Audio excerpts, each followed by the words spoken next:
अंग्रेजन बहू का कन्या पूजन। कार्तिक पढ़ाई के लिए अमेरिका गया था। वहां उसे कैथरीन नाम की फॉरेनर लड़की से प्यार हो गया। 2 साल बाद वो उससे शादी करके इंडिया में एक छोटे से शहर में उसे ले आता है, जहां उसकी माँ अंबिका चौखट पर उसे देखकर कहती है। अरे वाह, मेरा बेटा, मेरा कार्तिक आ गया। पता है कब से तेरी राह देख रही थी मैं। और तेरे साथ में ये अंग्रेजन लड़की कौन है? माँ, ये बहू है आपकी, कैथरीन। मुझे अमेरिका में ही मिली। हम दोनों साथ में रह रहे थे। बातचीत बढ़ाने से हमें प्यार हो गया, इसलिए हमने यहाँ आकर शादी कर ली। हे भगवान, बेटा ये तूने क्या कर दिया? अरे मैं तो सोचती थी कि अपनी पसंद की कोई गांव की सर्वगुण संपन्न बहू लाऊंगी जो सारा घर संभाल लेगी। पर अंग्रेजन को तो कुछ नहीं आएगा ना। ये मेरी भाषा समझ सकती है ना, मैं इसकी। और घर के ये तौर तरीके, यहाँ की संस्कृति, से कुछ नहीं आता। माँ, मेरी बात तो सुनिए। कार्तिक, एक मिनट। मम्मी जी, मुझे आपकी बात समझ आती है। इन्होंने मुझे वहाँ सब सिखा दिया है। डोंट वरी, मैं यहाँ की सारी संस्कृति अपना लूंगी। हाय ला, अरे मेरी अंग्रेजन बहू को तो सब कुछ समझ आता है। मजा आ गया। अब तो कोई दिक्कत वाली बात भी नहीं है। मैं तो बड़ी खुश हूँ बहू तेरी बात सुनकर। हाय, नजर ना लगे, तुम दोनों यहीं रुको, मैं अभी आरती की थाल लेकर आती हूँ। देखा कैथरीन, मैंने कहा था ना, माँ को तुम बहुत पसंद आओगी। बस तुम्हें थोड़ा सा वेट और प्रैक्टिस करना है, और 2 साल में मैंने तुम्हें सब कुछ सिखा दिया। थैंक यू कार्तिक, तुम्हारी वजह से माँ जी ने मुझे एक्सेप्ट कर लिया। तभी अंबिका आरती की थाली लाकर अपनी बहू का गृह प्रवेश करती है। अगले दिन अंबिका अपनी बहू को साड़ी पहना कर तैयार करती है और उसे भारतीय संस्कृति के रूप में देखकर कहती है। अरे वाह, मेरी बहू कितनी सुंदर लग रही है। कोई कह नहीं सकता यह मेरी अंग्रेजन बहू है। तू तू तू तू तू, नजर ना लगे। मम्मी जी, आप बताइए आज नाश्ते में मैं क्या बनाऊं? बहू, तेरा जो दिल करे तू वह बना ले। ठीक है माँ जी।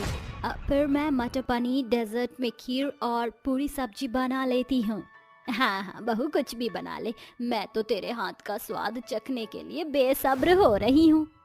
बस माँ जी, मुझे थोड़ा सा टाइम दो। तभी कैथरीन रसोई में जाकर खाना बनाती है, फिर अपने पति और सास को खिलाती है, जिसके बाद वो उसे शगुन देते हैं और गले का हार। यह देखकर कैथरीन कहती है। ओह वाह मम्मी जी, इट्स सो ब्यूटीफुल। शुक्रिया मुझे ये शगुन देने के लिए। सब अच्छे से रख लो, माँ का प्यार है ये। वक्त गुजरता है। कैथरीन अपने ससुराल में उन दोनों का बहुत अच्छे से ख्याल रखती है। अपने बिजनेस को बढ़ाने के लिए एक दिन कार्तिक किसी प्रोजेक्ट में पैसे लगाता है, जहां 1 हफ्ते बाद उसे पता चलता है कि उसने किसी फ्रॉड प्रोजेक्ट में पैसे लगाए थे, वो भी लोन लेकर। इसलिए लोन वाले उसके घर को खाली करने के लिए कहते हैं। तभी कैथरीन कहती है। Why we leave this house? हमारी इसमें कोई गलती नहीं है। हमारे साथ फ्रॉड हुआ है। हमने केस भी दर्ज किया है। आप हमें थोड़ा समय दीजिए, हम कहाँ जाएंगे? हाँ सर, हमें थोड़ा टाइम दीजिए। हमारे साथ फ्रॉड हुआ है। मैं अपनी माँ को और पत्नी को लेकर कहाँ जाऊँगा? देखिए, आपकी बात मैं समझ सकता हूँ, लेकिन मेरे जो सीनियर्स बैंक में हैं वो तो नहीं समझेंगे ना। आपने तो लोन लिया है, तो उसके अगेंस्ट हमें एक्शन लेना पड़ेगा। We are very sorry. आप जल्दी से घर खाली कर दीजिए। अब क्या होगा? क्या सच में हमें अपने घर से बेघर होना पड़ेगा? चलिए माँ, अब कोई और रास्ता नहीं है, हम कुछ ना कुछ जुगाड़ कर लेंगे। तभी वो सब अपना सामान बांधकर घर को खाली कर देते हैं, जहाँ बैंक के ऑफिसर उनके घर पर ताला लगा देते हैं। ऐसे में वो सब भटकते भटकते किसी मंदिर के किनारे आ जाते हैं, जहाँ कार्तिक को एक झोपड़ी दिखती है। वो एक आदमी को रोक कर कहता है। अरे भाई साहब, भाई साहब, क्या हमें यहाँ पर रहने के लिए एक कमरा खाली मिल सकता है? हम 3 लोग हैं। अरे हाँ हाँ बिल्कुल, वो सामने वाली झोपड़ी मेरी है, बिल्कुल खाली है। 2,000 लूंगा उसके 1 महीने के। अगर किराया मंजूर है तो रह लो। कार्तिक, मेरे पास सेविंग है, ये दे दो। कैथरीन, तुम कितनी अच्छी हो कि तुमने ऐसे समय के लिए पैसे बचा रखे थे। कार्तिक रमेश नाम के व्यक्ति को किराए के पैसे देकर वो झोपड़ी में रहने लगते हैं, और बचे हुए पैसों से कार्तिक घर का कुछ दिन का राशन ले आता है, जहां वो अपना कम में गुजारा करने लगते हैं। घर की स्थिति डामाडोल हो गई थी। अपना मन मार के खाने के लिए भी सोचना पड़ रहा था। कार्तिक को छोटा मोटा काम मिल जाता है, जिससे सिर्फ नाम मात्र घर का खर्चा चल रहा था। वहीं दूसरी ओर अंबिका की तबीयत खराब होती है। दरअसल एक बार पेट में बहुत दर्द होता है, जहां डॉक्टर बताते हैं कि उसकी पथरी का ऑपरेशन करना पड़ेगा, वो भी जल्द से जल्द, पर इसके लिए उन पर पैसे नहीं थे। कार्तिक, सुना आपने, हमें पैसों का इंतजाम करना होगा। वो तो ठीक है, पर कहाँ से करवाऊं समझ नहीं आ रहा। पहले ही बैंक वाले से कर्जा ले रखा है, तो अभी कहीं से भी नहीं ले सकता। माता रानी मेरी मदद करो। तभी वो अपनी माँ को हॉस्पिटल से घर ले आते हैं। अगले दिन अंबिका कहती है, बहू, कल से नवरात्रि शुरू है। भले ही हमारे घर में कुछ भी ना हो, पर हम बहुत दिन तक माता रानी की पूजा जरूर करेंगे। तुझे इन सब की जानकारी तो है ना? यस मम्मी जी, 9 दिन तक व्रत रखकर माता रानी को भोग लगाते हैं और फिर 9 कन्याओं को नवमी वाले दिन कंचिका खिलाते हैं। अरे वाह, मेरी अंग्रेजन बहू को ये सब भी पता है। बस अब हम माता रानी की श्रद्धा भक्ति करेंगे, वही हमारा बेड़ा पार करेंगी। हाँ मम्मी जी।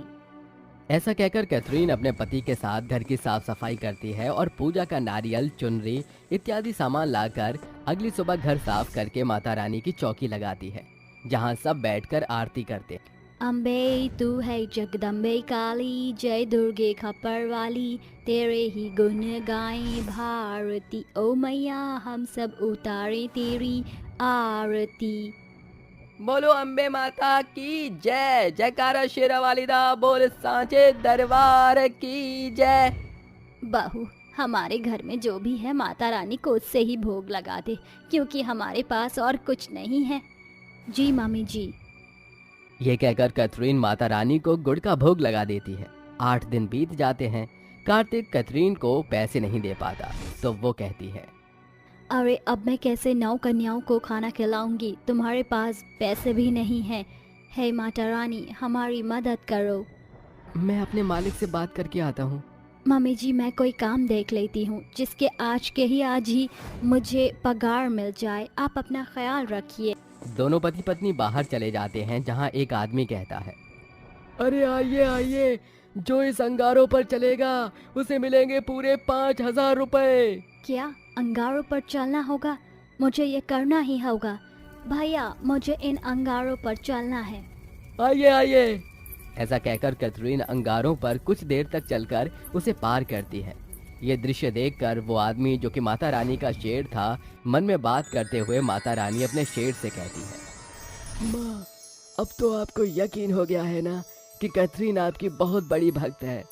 आप उसकी और कितनी परीक्षा लोगी? कैथरीन और उसके परिवार की परीक्षा खत्म हो चुकी है।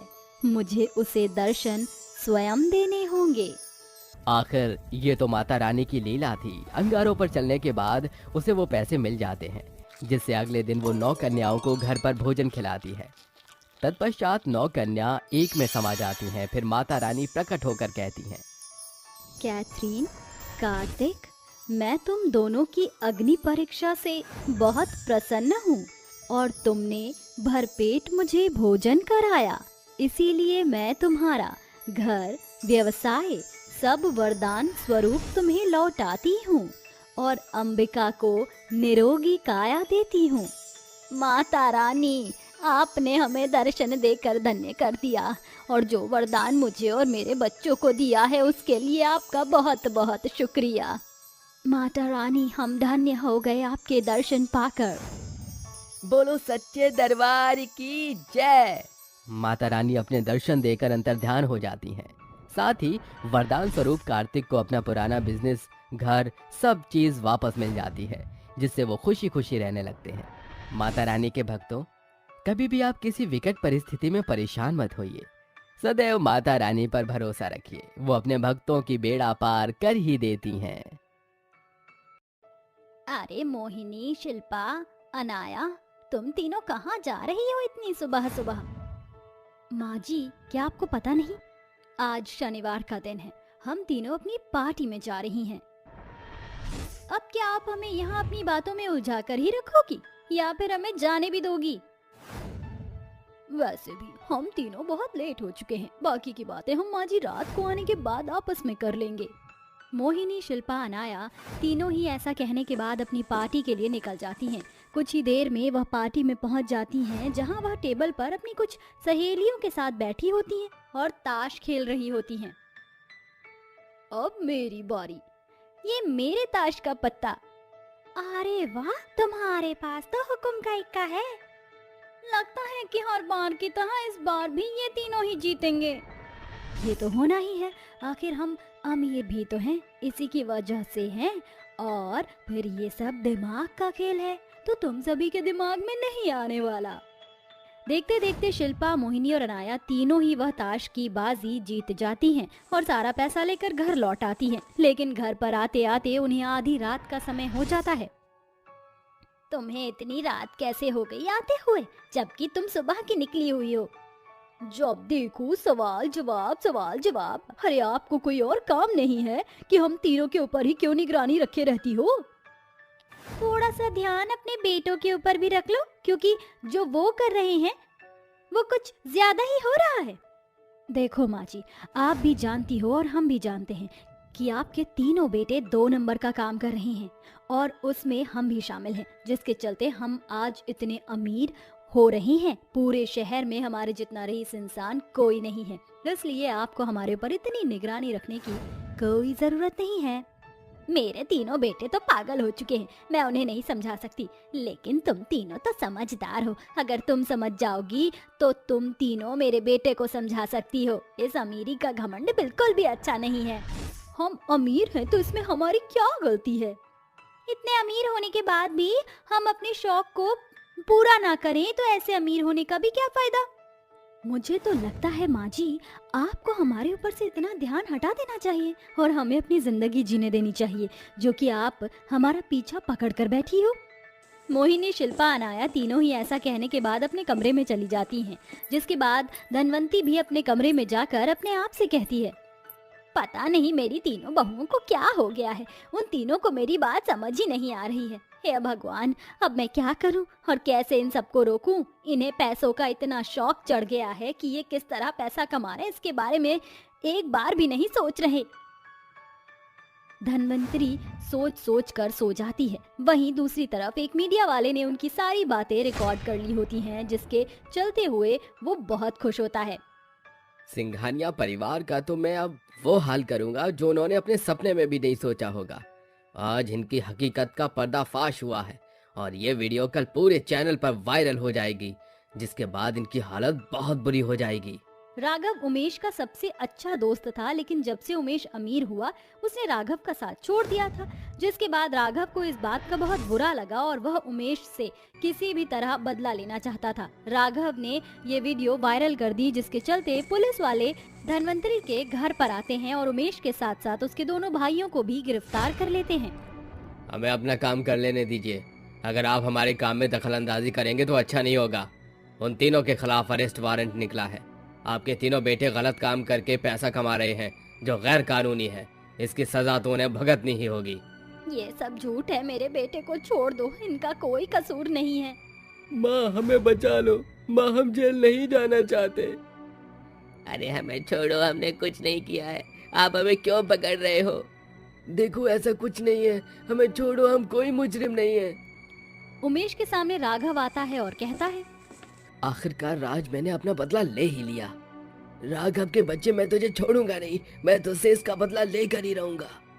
धनवंती के तीनों बेटे गिरफ्तार हो जाते हैं, जिसके बाद धनवंती कुछ नहीं कर पाती। उसके पास अब अपनी सारी दौलत और जायदाद बेचकर अपने बेटों को छुड़ाने के अलावा और कोई उपाय नहीं बच पाता, जिसके चलते वह अपनी सारी प्रॉपर्टी और अपनी सारी संपत्ति बेचकर अपने तीनों बेटों को भी किसी तरह जेल से छुड़ा लेती है। लेकिन अब उनके पास कुछ भी नहीं बचा था और न ही उनके पास रहने की कोई जगह थी।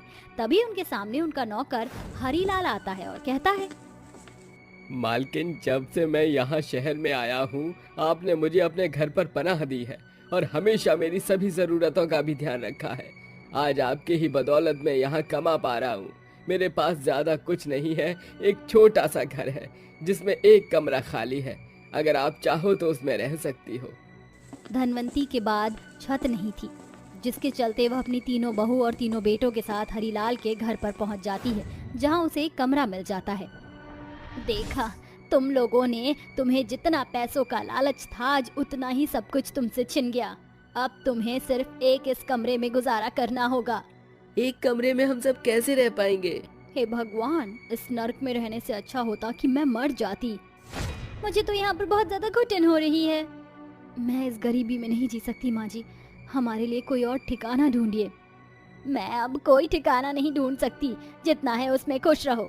और हाँ, आज से तुम्हें इसी कमरे में गुजारा करना होगा। ये सब तुम्हारी ही करनी का नतीजा है जो तुम्हें भोगना पड़ रहा है। अब इसे भोगो। धनवंती अपने हाथ हिला देती है, जिसके बाद उन तीनों को उस छोटे से कमरे में गुजारा करना पड़ता है। रोजाना तीनों में खटपट शुरू हो जाती है। अरे कल तो तुम आराम से सोई थी बिस्तर पर, आज मुझे सोने दो। किसने कहा कि मैं आराम से सोई थी? मैं बिल्कुल भी नहीं सोई, मुझे सोने दो। तुम दोनों में से यहाँ पर कोई नहीं सोएगा, मैं ही सोऊंगी। तीनों में बहस होने लगती है। कुछ देर बाद वहाँ पर धनवंती आ जाती है और खाट पर आराम से सो जाती है, जिसके चलते उन तीनों की खटपट बंद हो जाती है। ये लो, कर लो बात, भैंसों के झुंड में लोमड़ी का फायदा। वह तीनों अपने बाकी के काम करना शुरू कर देती हैं। ऐसे ही उन्हें एक कमरे में गुजारा करने की धीरे धीरे आदत पड़ जाती है। जब हमारे पास इतना बड़ा बंगला और खूब सारे पैसे थे तो हमने कितना पैसा बर्बाद किया। कभी हमने गरीबों के बारे में नहीं सोचा। अगर हमने सोचा होता तो हमारे साथ ऐसी परेशानियां कभी नहीं होती और फिर हमने कभी भी सीधा रास्ता नहीं चुना। देखो आज हम एक ही कमरे में कैसे गुजारा कर रहे हैं। काश हमने ये पहले ही सोचा होता, लेकिन अब मुझे अपनी गलती का पछतावा है। मैं मेहनत करके पैसे कमाना चाहती हूँ। मोहिनी की बात पर अनाया और शिल्पा भी अमल करती हैं, जिसके बाद वह तीनों नौकरी ढूंढना शुरू कर देती हैं। एक तरफ उन तीनों को भी नौकरी मिल जाती है तो दूसरी तरफ धनवंती के तीनों बेटों को भी नौकरी मिल जाती है, जिसके चलते धनवंती के तीनों बेटे और तीनों बहू अपना मेहनत करके पैसा कमाते हैं और खुद के लिए घर खरीद लेते हैं, जिस घर में वो रहना शुरू कर देते हैं। आज जब तुम तीनों इतनी समझदार हो गई हो तो मुझे बहुत खुशी मिली है। तुम तीनों ने समझदारी से काम लिया और अपनी मेहनत से इस घर को खरीदा। काश तुमने पहले ही सोच लिया होता। चिंता मत करो माँ जी, अब हमें समझ आ गई है कि कम पैसे और गरीबी में कैसे गुजारा करना पड़ता है। अब अगर हम अमीर हो भी जाएंगे तो हम वही गलतियाँ दोबारा नहीं दोहराएंगे। यही हमने अपनी गलतियों से सीखा है। तो कहते हैं ना, जब गरीबी की चोट सर पर लगती है तो अच्छा अच्छा सुधर जाता है। इसी प्रकार धनवंती की तीनों बहू और उसके तीनों बेटे सुधर जाते हैं और वह अपनी मेहनत से पैसा कमाकर जीना शुरू कर देते हैं और अपने जीवन में खुशी खुशी रहते हैं।